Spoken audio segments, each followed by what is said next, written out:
Globe, a model of the earth.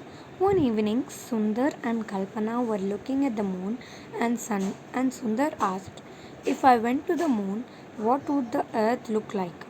What can I see from there?" Kalpana told him that they could easily find out answers from the internet later. She showed him some pictures of the earth taken from moon. This is how it looked. Can you explain why half of the earth is not visible in the pictograph? Doesn't the earth look like a blue moon? It doesn't it doesn't look blue because a large portion of the earth is covered with oceans. In the above paragraph, we can see only one part of the earth which receives sunshine. The earth is like a ball. In this picture, you can see that the shape of the earth is like the of the moon. Bring some globes to the classroom. Ensure that each of 5 to 6 students has a globe. A globe is a model of the earth. It shows the shape of the earth, the, the land and water, the continents and oceans, the countries of the world. Give each student a chance to take the globe in his hand and look at it carefully. See how the earth rotates. With the help of your teacher, locate the North Pole and South Pole and the equator.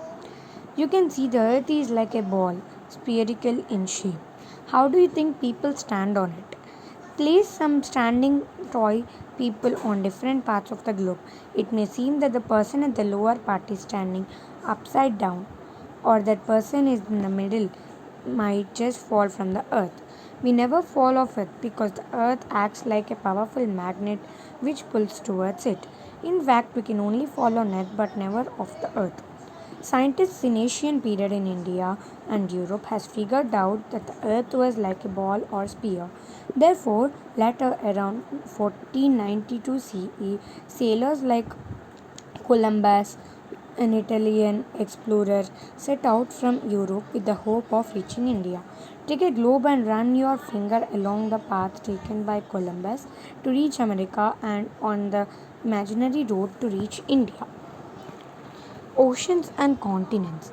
As you can see on the globe, most of the surface of the earth consists of water in the forms of oceans. If you go to a coastal village, you can observe hills. Describe the sea in a few lines or draw a picture of the sea. State the main difference between the water you drink and the seawater. Seas and oceans stretch for hundreds and thousands of kilometers. Just endless water. You can travel from one end to the other only with the help of ships. It may take many days or even months to do so. One spheroid shape. Actually, the earth is not like a perfect sphere, not perfectly round. It is a little pressed at the two poles and bulged slightly in the middle around a line called the equator. However, this is so slight that most globes and maps do not show it at all.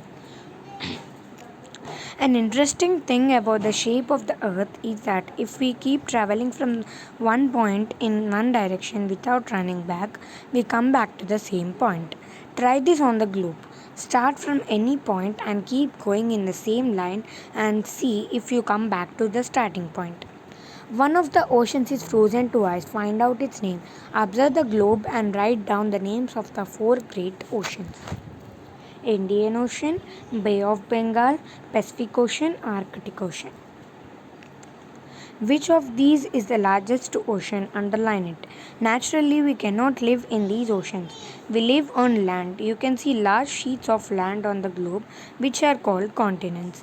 There are 7 continents. It is not an interesting fact that the North Pole and the South Pole of the Earth are covered with ice. The North Pole has a frozen ocean, Arctic Ocean, and the South Pole has a huge accumulation of ice on it. This is called the Antarctic Shield of Ice. Look for India in the globe, name the continent on which India is located. Similarly, look for the countries you have heard of. Villages, towns, and cities are located on the continents. You will find hills and valley agriculture, mines, factories, etc. on the land on these countries. Directions on the globe. You had learnt about the 4 directions in the earlier chapter. You can locate the north and the south pole. If you face north, the east is on your right and the west is on your left.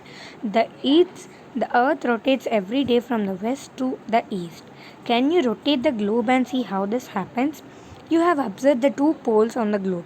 What are the poles? There are 2 points on the opposite ends of the earth.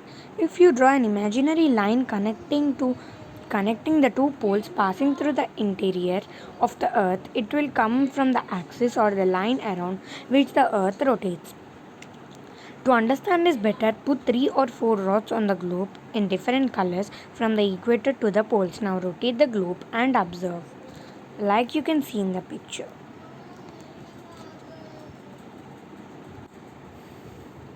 Like you can see in the picture. You would notice that if you put a dot on the pole, it will not move at all. What happens to the dot placed on the equator? Lines on the globe.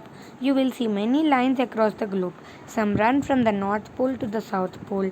The others run around the earth from west to east. These imaginary lines drawn by map makers help us locate places on the globes and maps. We will see how they are drawn in later classes. Now we will look at the most important lines. The concept of lines on the globe called latitudes and longitudes along with poles were well known to our Indian ancestors like Aryabhatta, who used the terms of explain their places. Latitudes. These are the imaginary times that are drawn from west to east. Can you spot these lines? Compare the length of these lines. Do you think they are all of the same length? The longest of these lines is called the equator. It divides the globe into two equal halves called hemispheres. Identify the equator on the globe and note down the continents it passes through. Also equat- also also identify the northern and the southern hemispheres. In which hemisphere is India located? Which hemisphere has more water than land? Longitudes. These imaginary lines run from the one pole to the another. Unlike the latitudes, these lines are the same of length. There are two main longitudes: the Greenwich line, which is also called the 0 degree longitude, and the International Date line, which is also called 180 degrees east west longitude. You will learn more about the importance of these lines in higher classes. The latitudes and longitudes create a net that covers the map and helps us to locate places. If you know the latitude and longitude of a place, you can easily locate it on a globe or map. Now take a screenshot of these questions and answer these questions and share me in the comment box. Take a screenshot of this.